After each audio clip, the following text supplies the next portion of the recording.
Straight talk from Israel. You're listening to Israel News Talk Radio. And now, here is Walter Bingham. Hello and welcome to the program for June 15, 2021, which in the Hebrew calendar is the 5th of Tammuz, 5781. I am Walter Bingham.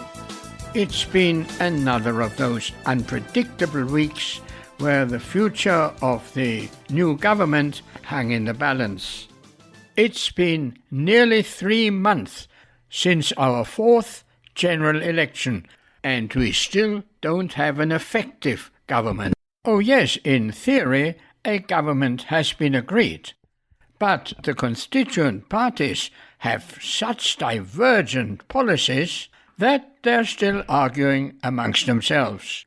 At the very last moment, according to law, they have submitted the signatures of all parties that are a part of this government to the Knesset Secretariat, so that on Sunday the government has been sworn in.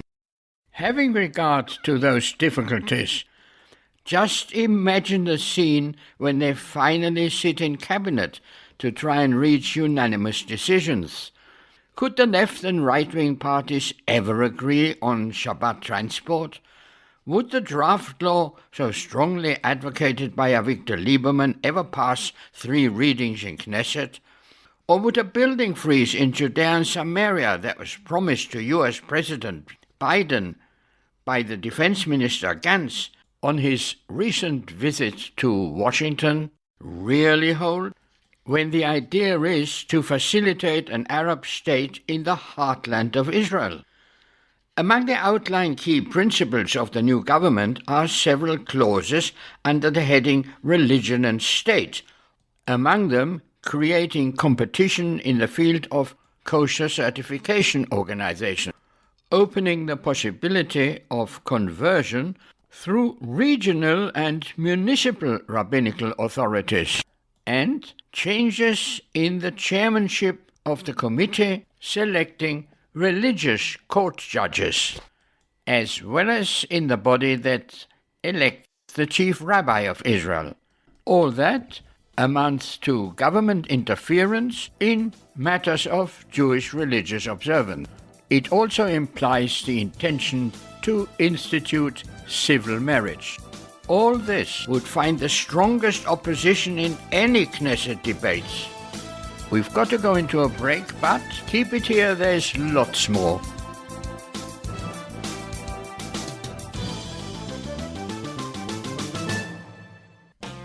How did a nice Jewish girl from Delaware end up living in Israel? Shalom, I'm Natalie Sapinski. Join me on my show, Returning Home. Meet different people who have moved to Israel. Hear their personal stories, their highs, their lows, and everything in between. Each week, we talk to experts on immigration and the process of moving to Israel. Listen to Returning Home every Thursday, only on Israel News Talk Radio. And now, here is Walter Bingham. Welcome back. Much is being written and discussed about the resurgence of anti-Semitism in the world, particularly about the calls to boycott and divest from Israel and institute sanctions against our country. So, here is some information and advice for the anti-Semites. Many a fake doctor has brought about the death of a patient, but one does not have to be a member of the medical profession to fraudulently pretend to have a remedy for one or another shortcoming in a particular body. Take, for instance, the body politic that has always had and will frequently have false messiahs, men and lately also women who profess to have the answer to a nation's or even the world's ills. In Israel, such incidents are not rare. We find them even in our trades unions, where a few misguided left-wing activists are trying to poison and brainwash the large majority of working men and women into believing that the scourge of Muslim extremism and terrorism can be eradicated simply by solving the Israeli-Palestinian conflict, and that, if yet another Arab state is brought into existence, then the Islamic steamroller will run out of steam. Nothing is further from the truth.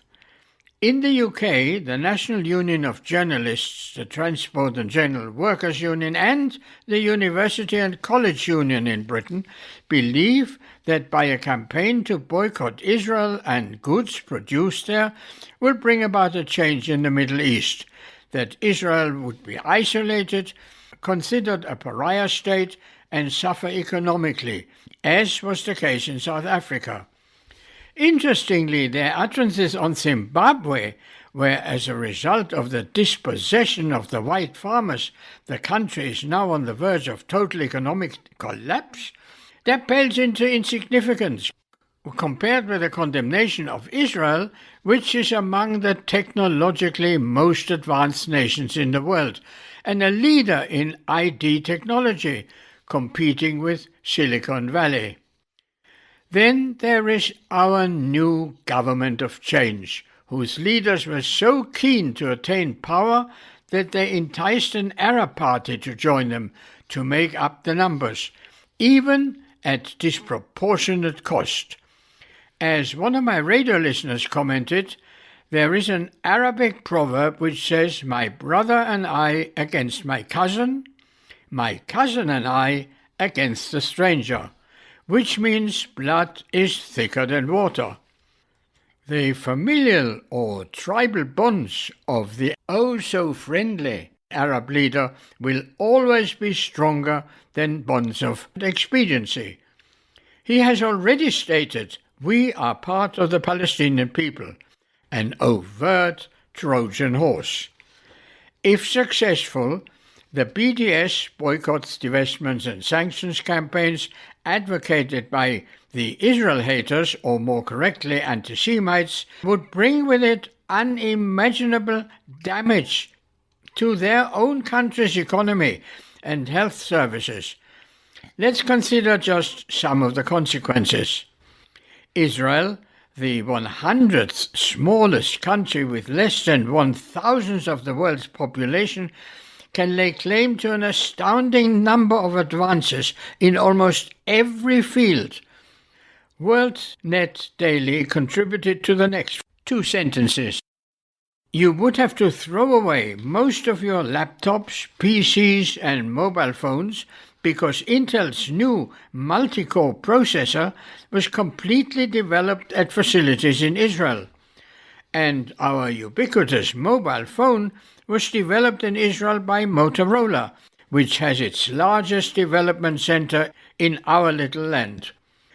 Voice over Internet Protocol, VoIP technology, was also pioneered in Israel.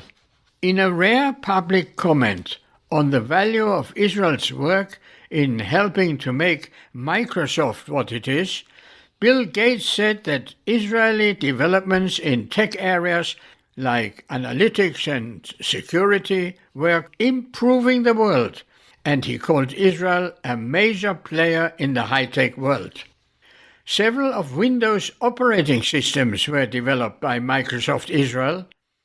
The Pentium MMX chip technology was designed in Israel at Intel, and both Microsoft and Cisco built their only R&D facilities outside the US in Israel.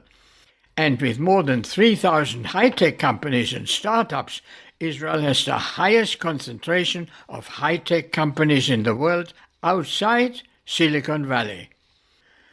In 2019, there were over 8.2% of Israel's workforce employed in technical professions. In 2016, the latest year for which occupational employment statistics survey data are available in the USA, 4.9% of the total workforce were employed in science and technology. Israel occupies first place in this category as well. AirTrain, the 8.1-mile light rail labyrinth that connects JFK Airport to New York City's mass transit is protected by Israeli-developed Nextiva surveillance system, not to speak of Israel's expertise in anti-terrorist security, sought after everywhere. In the medical field, Israeli researchers have discovered the molecular trigger that causes psoriasis, developed the express shunt to provide relief for glaucoma sufferers, unveiled a blood test that diagnoses heart attacks by telephone, and found a combination of electrical stimulation and chemotherapy that makes cancerous metastases disappear, and developed the first fully computerized no-radiation diagnostic instrumentation for breast cancer. Israel designed the first flight systems to protect passenger and freighter aircraft against missile attacks, developed the first ingestible video camera so small it fits inside a pill, used to view the small intestines from the inside, enabling doctors to diagnose cancer and digestive disorders. Israel perfected a new device that directly helps the heart pump blood, an innovation with the potential to save lives among those with congestive heart failure, synchronizing the heart's mechanical operations through a sophisticated system of sensors, and lots more. Of course, those boycott calls are not only an anti-Israel campaign, but by their very nature are anti-Semitic. The much-respected late Ann Landers, who for 45 years wrote a syndicated column in many newspapers across America, once reminded her readers that it's a free world and you don't have to like Jews if you don't want to, but if you are going to be an anti-Semite, you should be consistent and turn your back on the medical advances that Jews have made possible. So go ahead and boycott all medicines that were researched and developed by Jews. Let me just list a few. The vaccine for hepatitis discovered by Baruch Blumberg. Belashik developed the first diagnostic test for diphtheria. The Wassermann test for syphilis, developed by August van Wassermann, and the first effective drug to fight that disease, developed by Paul Ehrlich.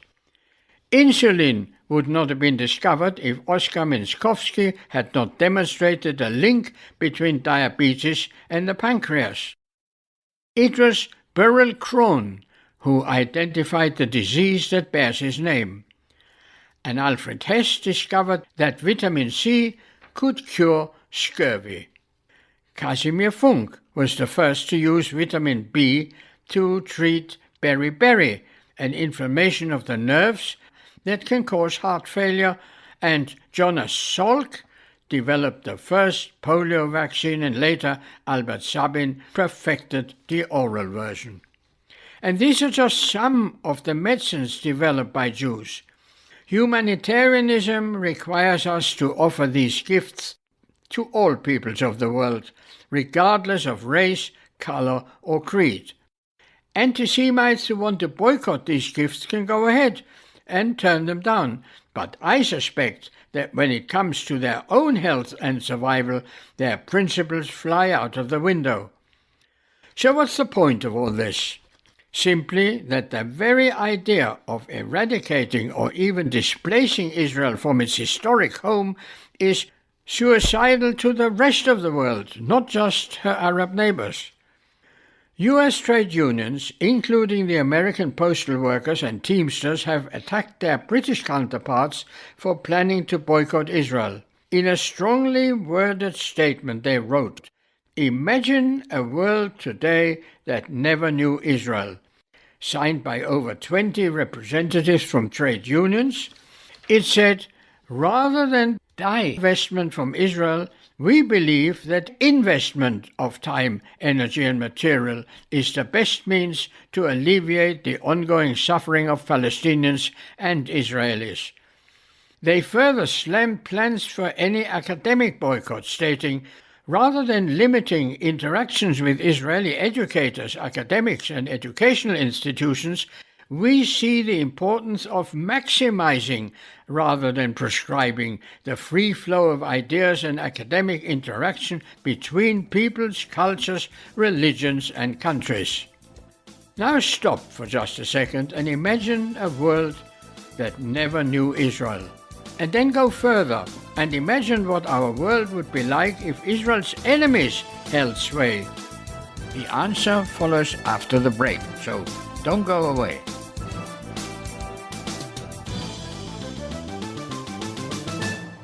Shalom, everybody. Making a difference often takes just one moment and one person at a time. I am Orly Benny Davis, your show host on Israel News Talk Radios from Jerusalem with Love. You'll be hearing people talking about politics, religion, social issues, and making a better tomorrow. Join me, Orly Benny Davis, for God and Country. From Jerusalem with Love. Wednesdays on Israel News Talk Radio. And now, here is Walter Bingham. Nice to have you back. Now stop for just a second and imagine a world that never knew Israel. And then go further and imagine what our world would be like if Israel's enemies held sway. Would you rather live in Iran, Iraq, Syria, or Hamastan, or in Israel, the only democratic state in the Middle East? That is emphasized by the AFL-CIO, the American Federation of Labor and Congress of Industrial Organizations, representing more than 12.5 million American working people in the largest federation of trades unions in the United States.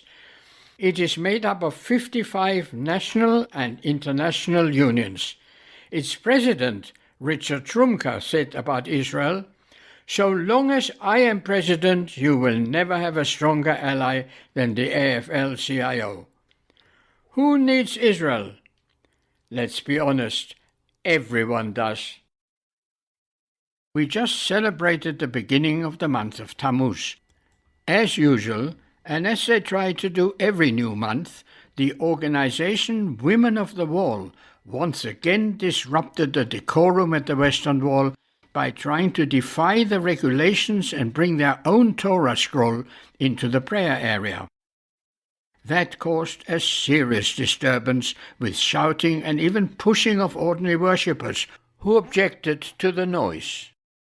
The Women of the Wall, known as WOW, are advocating to be allowed to hold their own service within the women's section of the Western Wall. On previous occasions, it's been shown that their noisy performance is disturbing the devotion of the regular attenders. The WOW, in what seems to be a mockery of the religious ritual incumbent upon men, appear wearing prayer shawls and phylacteries. Rather than serious prayer, their performance is a political demonstration to try and turn the main Western Wall prayer area into a unisex service, contrary to religious law. It is noteworthy that there already exists a family area in a different section of the same wall, where the Reform movement can hold their services. The WOW refuse to accept this. I just wonder whether in the rest of their lives they fulfill all the other religious obligations that are incumbent upon Jewish women. It is now high time that instead of efforts to simply prevent these disturbances in the future, heavy fines should be imposed, as would be the case for offences of disturbing the peace at other locations. Since I began compiling this program, the new so-called government of change has begun to show its real colors. The change is far from what was expected of the new Prime Minister. Naftali Bennett has betrayed his voters and is acting as a fig leaf for the new left-wing policies. To placate his religious critics, he published a picture on social media showing that he knows how to wear prayer shawl and phylacteries. As he professes to be Torah observant, it must be assumed that he does this on every weekday, so what's the point? It must be considered as a political stunt to try and show that he balances his secular companion Yair Lapid with what has since proved false. It's rather birds of a feather flock together. The picture shows him with his eyes closed, trying to imply devotion. But he also seemed to have his eyes closed when he joined with his present left-wing and Arab partners. How else could he place himself at the head of a government that contradicts his professed right-wing views, a government that will lay the foundations for a Palestinian state? The leader of the United Arab List, Mansour Abbas, a minister in the government, has already declared, "I'm a Palestinian and we will reclaim the lands that were expropriated from our people." This is a national cause of the first degree. In what I consider to have been an insult to the Knesset, he spoke those words in Arabic before switching to Hebrew and continuing his address to the Knesset plenum in a less confrontational tone. I said it before and I say it again, we have an Arab Trojan horse in this government that has already made concessions and will concede more to the Arabs that will damage our country. In the past, the complaints were that the religious parties held the balance of power. Today, it's Mansour Abbas and his Arab Rum Party. Which is less harmful to the fabric of our country, a Jewish religious viewpoint or an Arab confrontational one? By the way, the new government was sworn in with the narrowest of narrow majority votes of 1. The outgoing Prime Minister, Benjamin Netanyahu, cannot be written off. As a leader of the opposition, he still holds sway among the political right. He is a master of political manipulation. Although no longer supported by a Knesset speaker from Likud, the party he leads, Netanyahu will make every effort to sow disunity among and within the government parties. He considers the new government legal but illegitimate, particularly the new Prime Minister, whose party Yamina commands just 6 seats in a parliament of 120. Although Bennett and Lapid planned on a smaller government, they have appointed 27 ministers from 8 parties. Unfortunately, in Israel, politicians trade their vote for ministerial posts. Policies matter less. A government composed of 8 parties can impossibly last a full term of 4 years. It would be a miracle were it to survive beyond the end of this year. While large celebrations kept central Tel Aviv awake into the night, Jerusalem's population went about their business as if nothing had happened. The installation of Miki Levy as new Knesset speaker caused less than a ripple in Israel's capital. No doubt in Tehran there was joy, and Hamas and Hezbollah probably handed out sweet confections. Now, here's some news from the UK. For the second time this month, a convoy of cars drove through a Jewish area in London, draped with Palestinian flags and targeting kippah-wearing Jews with anti-Semitic abuse. The police conditions for the second march was not to shout offensive language. On the first occasion, they called to kill Jews and rape their daughters. There is a thin line between free speech and provocative action that needs to be examined by the courts. A headline in one of the 2 major national Jewish newspapers, the Jewish News, read, "Israel's new progressive government is a triumph for democracy," Well, it certainly came into existence legally, but their declared policies are far from democratic. That government has no authority to unilaterally upturn long-standing Jewish religious laws in our Jewish state, as is their intention. The resignation from the British Labour Party of 7 former members of Parliament because of rampant anti-Semitism is still making headlines. The former leader of the party, Jeremy Corbyn, is known to be a rabid anti-Semite.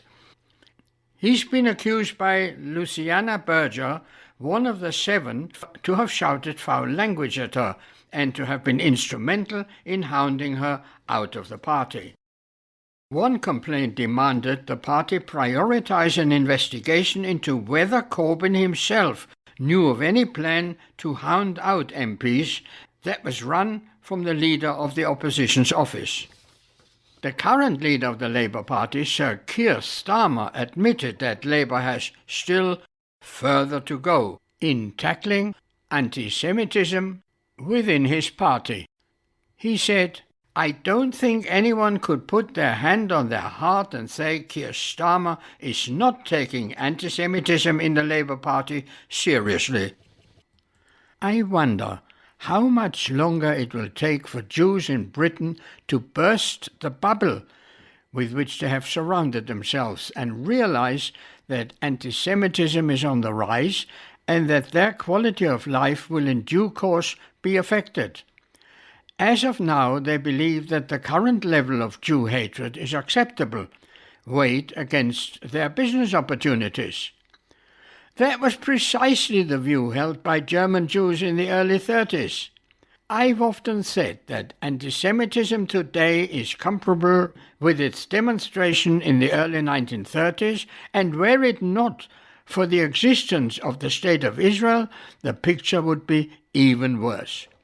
Precisely because of Israel, the situation will never attain the culmination that it did under the Nazis. However, on present evidence, its manifestation will reach an intolerable level, not conducive to an atmosphere in which to raise Jewish children. Sooner or later, Jews in Britain, including my family, will have to realize that despite Israel's perceived shortcomings, the children will enjoy their youth in Israel free from the inevitable shadow of anti-Semitism. For their sake, make the decision. Keep it here, you wouldn't want to miss what's coming after the break.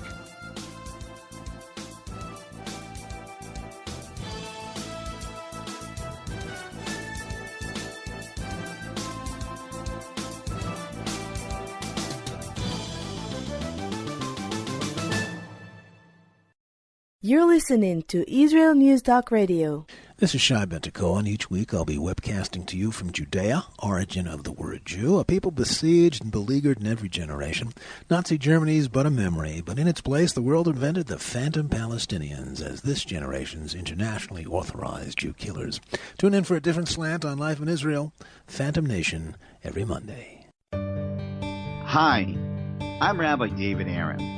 The soul basics are the most profound, the most essential, and yet often the most neglected in our education. Join me for Soul Talk on Israel's News Talk Radio and discover the secrets to love, spiritual growth, and personal power.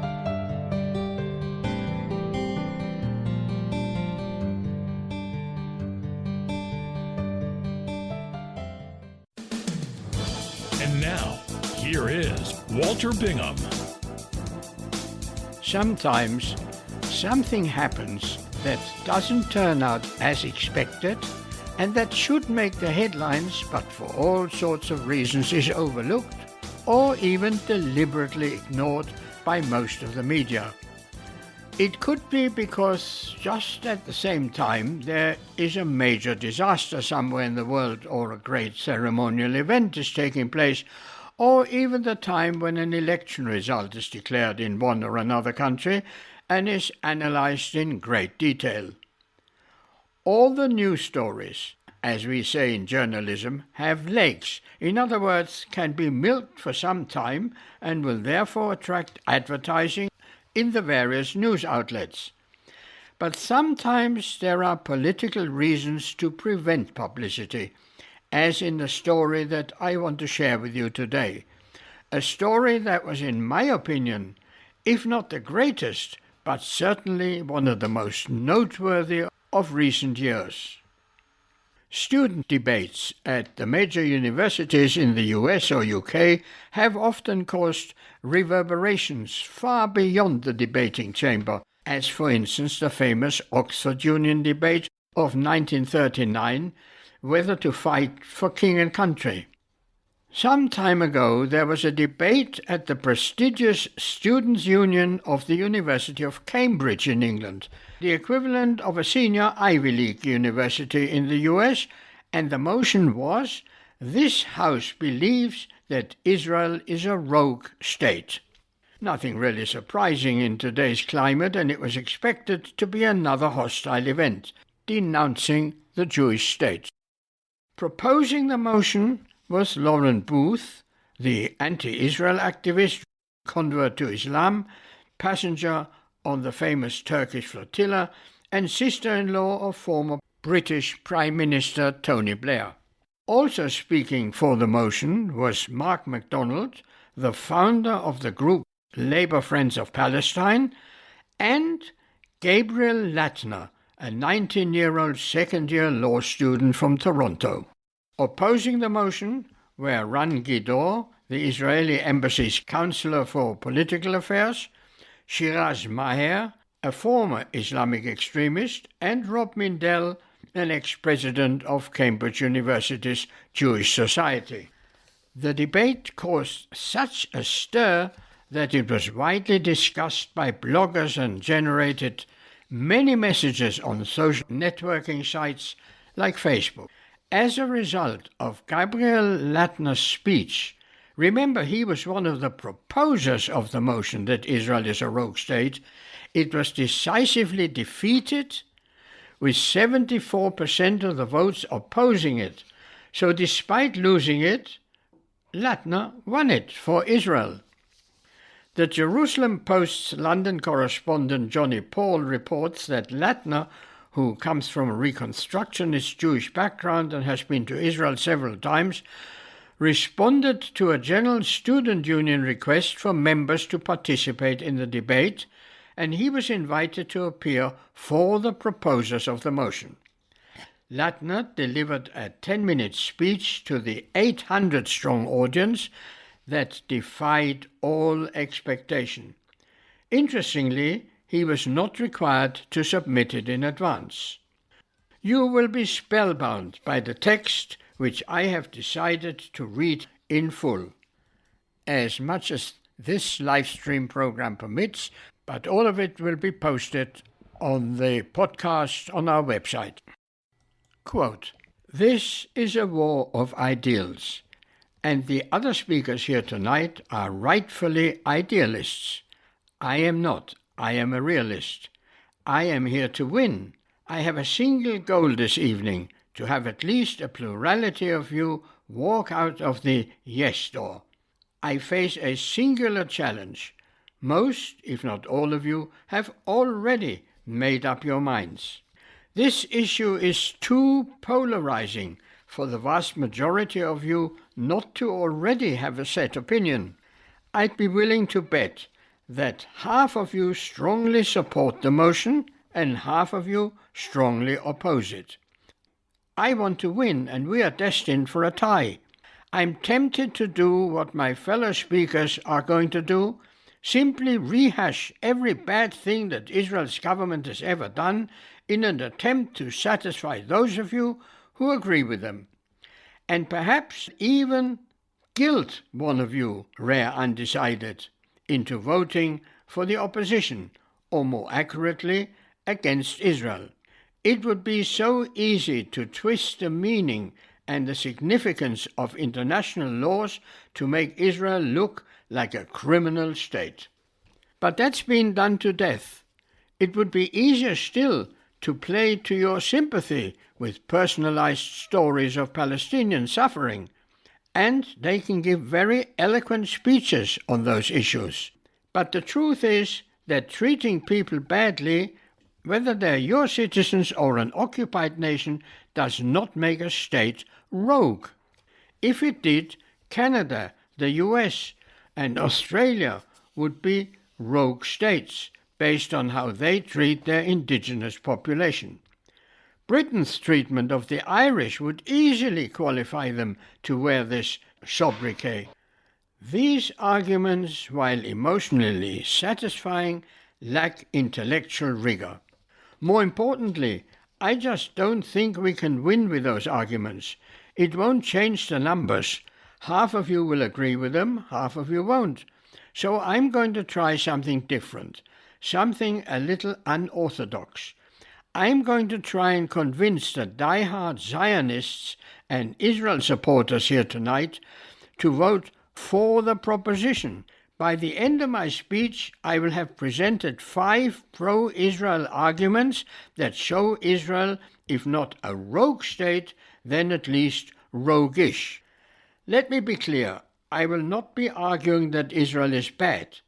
I will not be arguing that it doesn't deserve to exist. I won't be arguing that it behaves worse than every other country. I will only be arguing that Israel is rogue. The word rogue has come to have exceptionally damning connotations, but the word itself is value neutral. The Oxford English Dictionary defines rogue as aberrant, anomalous, misplaced, occurring, especially in isolation, at an unexpected place of time. While a dictionary from a far greater institution gives this definition, behaving in ways that are not expected or not normal, often in a destructive way. These definitions and others center on the idea of anomaly, the unexpected or uncommon.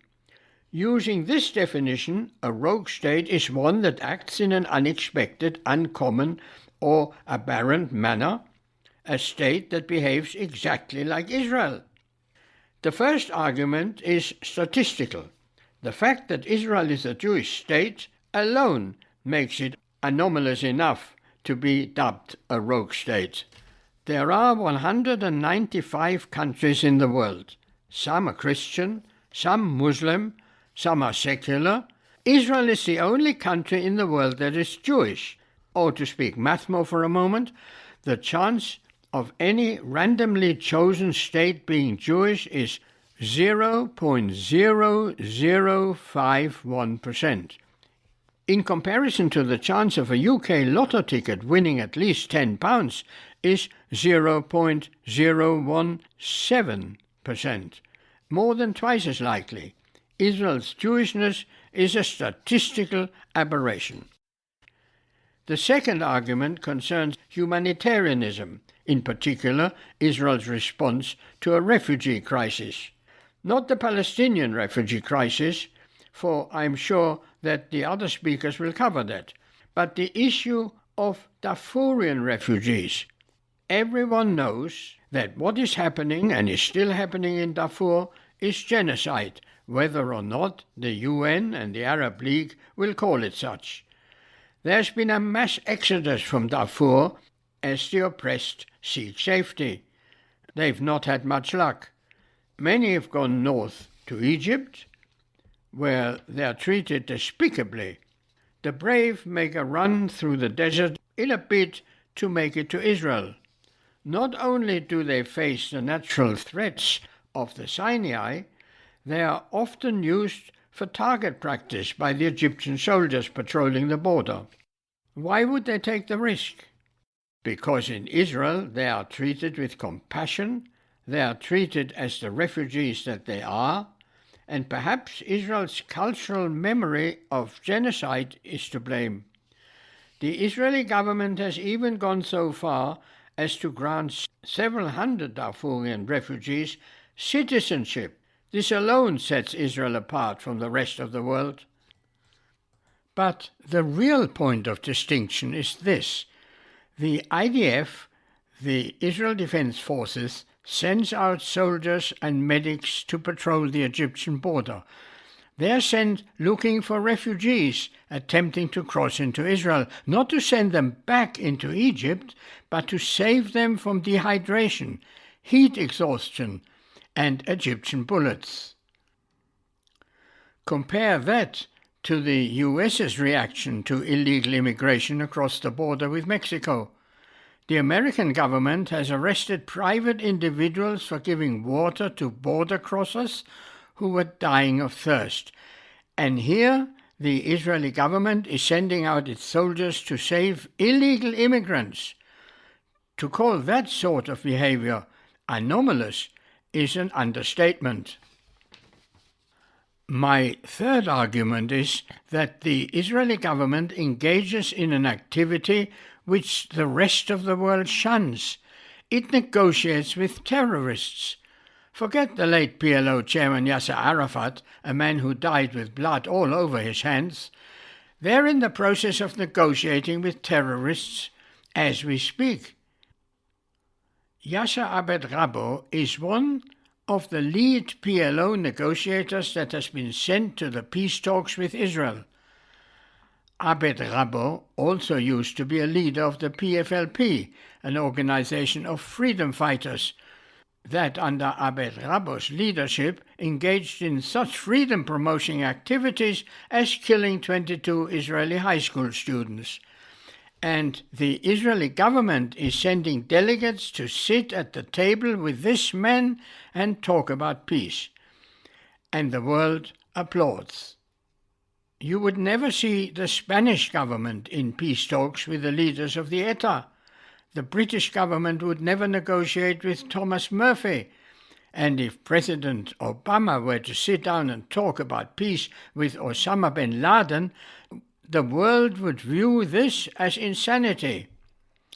But Israel can do the exact same thing and earn international praise in the process.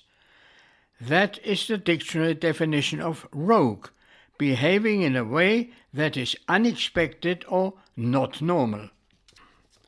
Another part of dictionary definition is behavior or activity occurring at an unexpected place or time. When you compare Israel to its regional neighbors, it becomes clear just how roguish Israel is. And here is the fourth argument. Israel has a better human rights record than any of its neighbors. At no point in history has there ever been a liberal democratic state in the Middle East, except for Israel. Of all the countries in the Middle East, Israel is the only one where the lesbian, gay, bisexual and transgender community enjoys a measure of equality. In Kuwait, Lebanon, Oman, Qatar and Syria, homosexual conduct is punishable by flogging, imprisonment or both. But homosexuals there get off pretty lightly compared to their counterparts in Iran, Saudi Arabia and Yemen, who are put to death. Israeli homosexuals can adopt and openly serve in the army, enter civil unions, and are protected by exceptionally strongly worded anti-discrimination legislation.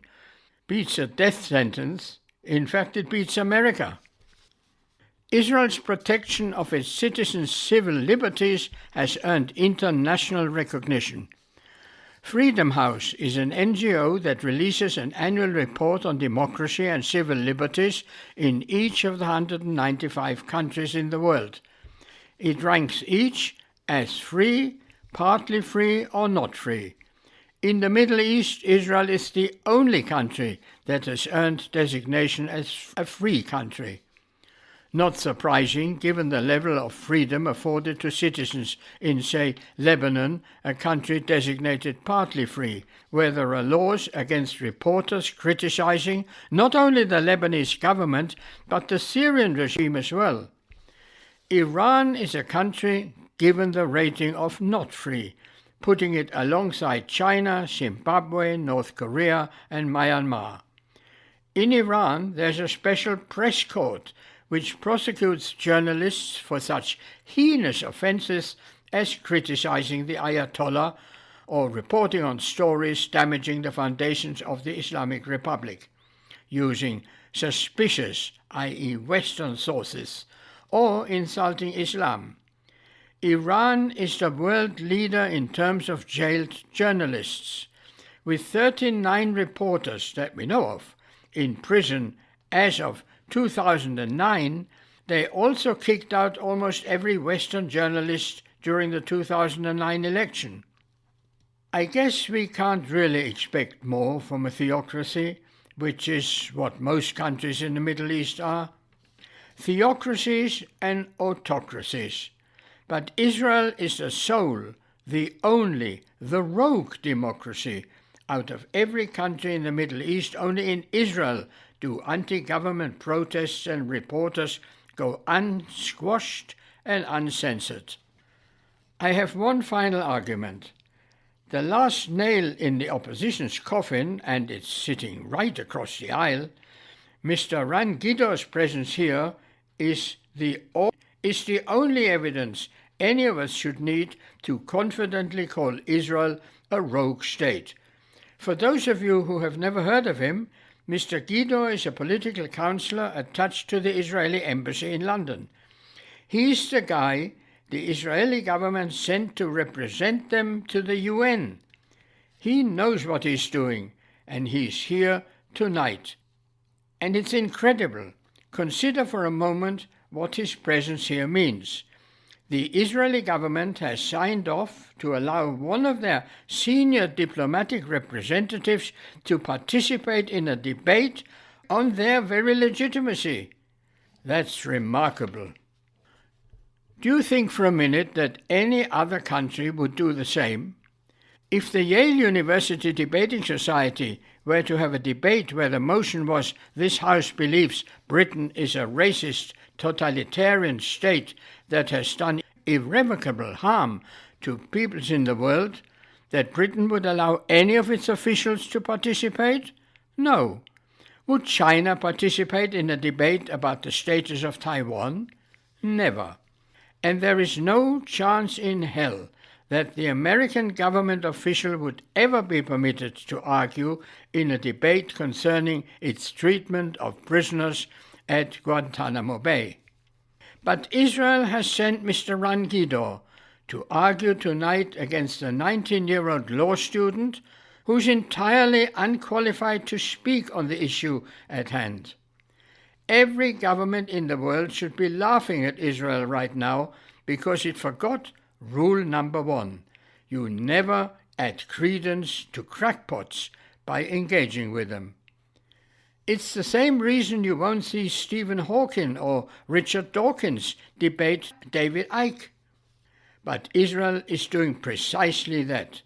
Once again, behaving in a way that is unexpected or not normal, behaving like a rogue state. That's 5 arguments that have been directed at the supporters of Israel. But I have a minute or two left, and here's an argument for all of you. Israel willfully and forcefully disregards international law. In 1981, Israel destroyed Osirak, Saddam Hussein's nuclear bomb lab. Every government in the world knew that Hassan was building a bomb, and they did nothing, except for Israel. Yes, in doing so they broke international law and custom, but they also saved us all from a nuclear Iraq.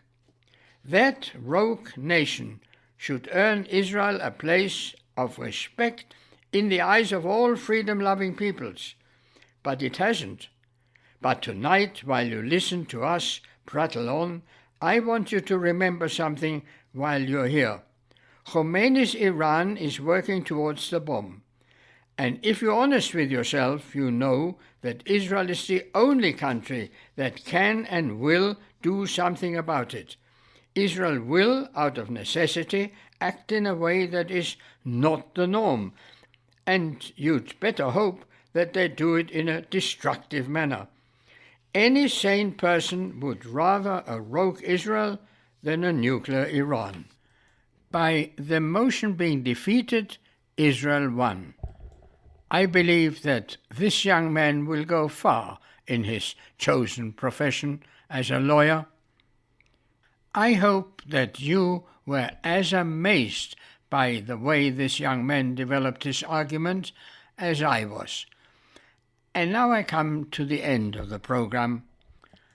I hope to be back again next week, same time, same place, with another selection of news, views, and interviews from Israel and the rest of the Jewish world. Until then, this is Walter Bingham wishing you a good and safe week, and please visit your elderly neighbor. Make sure that he or she has what they need.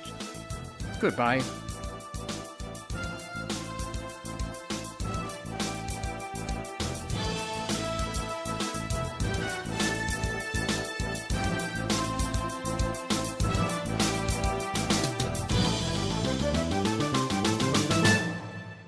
Israel News Talk Radio's chat room. Just click the orange button at the top of the IsraelNewsTalkRadio.home page, log in as yourself or an anonymous guest, and join in on the fun.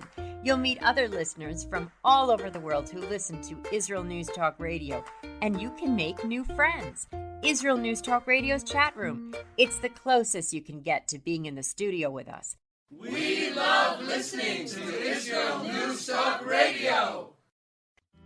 Where can you get the inside news on Israel? At Israel News Talk Radio, we're dedicated to sharing Israel's inside story with the world by providing our listeners with news on Israeli politics, current affairs, and Israeli Jewish culture. The Israel News Talk Radio homepage also provides you, the listener, with useful information at your fingertips, with scrolling news headlines, weather, currency exchange, Shabbat candlelighting times, and so much more.